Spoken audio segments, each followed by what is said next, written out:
Augusto, voltando aí para seus anos de janela, né, no jornalismo, estudando tanto também, né, participando da história no Brasil, da história no mundo, e, obviamente, testemunhando de perto os bastidores da política no Brasil, mas também com uma visão macro da política e também da geopolítica no mundo.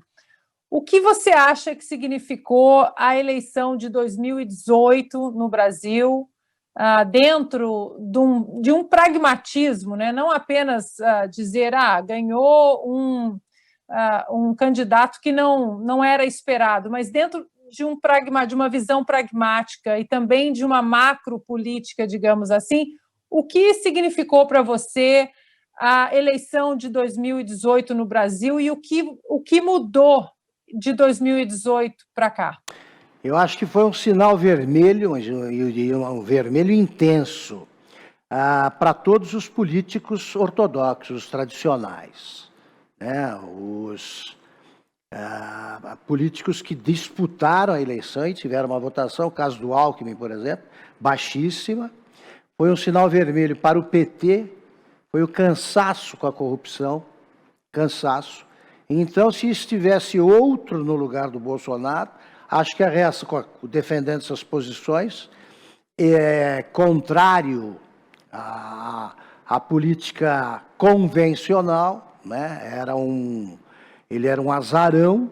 Ali eu acho que ocorreria a mesma coisa, porque esta década, eu acho que do 2013 até a eleição, foi ficando claro para o brasileiro que ele pagava todas as contas, era possível, sim, cumprir o preceito constitucional segundo o qual todos são iguais perante a lei, e o povo faz o próprio destino. Cada vez mais o povo vai se interessando por política.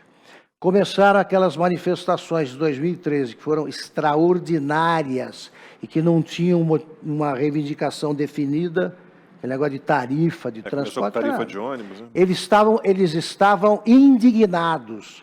Era com a vida no Brasil, a roubalheira, né, a corrupção institucional, os escândalos diários, com tudo.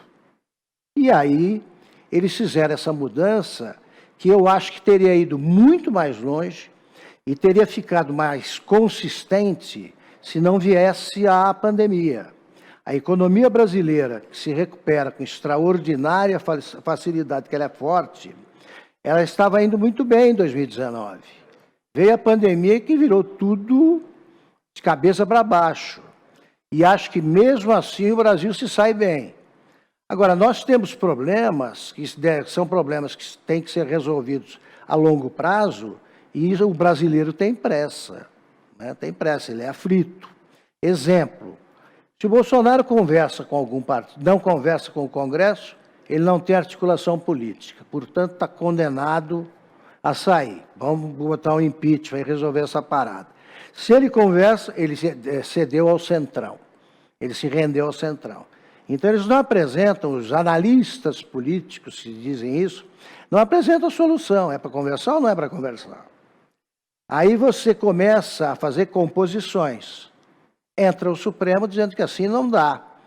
Precisa haver um poder moderador que garanta o semipresidencialismo ou o poder moderador do Supremo Tribunal Federal. Então, são distorções que impediram o atual governo de governar e, no entanto, a força dele é extraordinária diante de tantos obstáculos, porque permanece a insatisfação com os políticos tradicionais.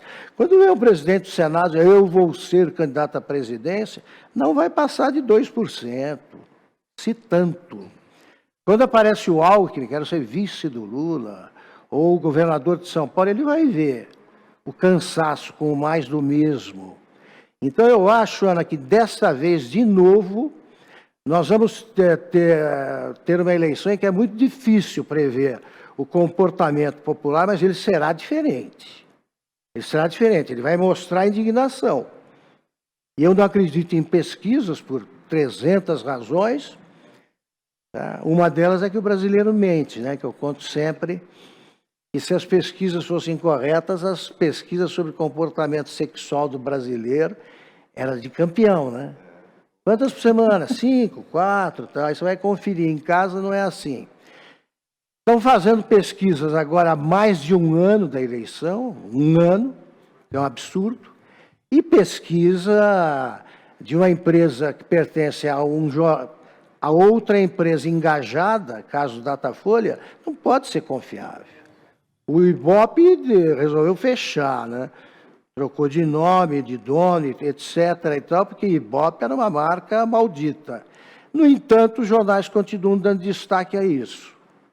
Resultado, cai a credibilidade dos jornais, cai a das pesquisas, os institutos vão desaparecendo e os jornais também, como estamos vendo acontecer com o Estadão.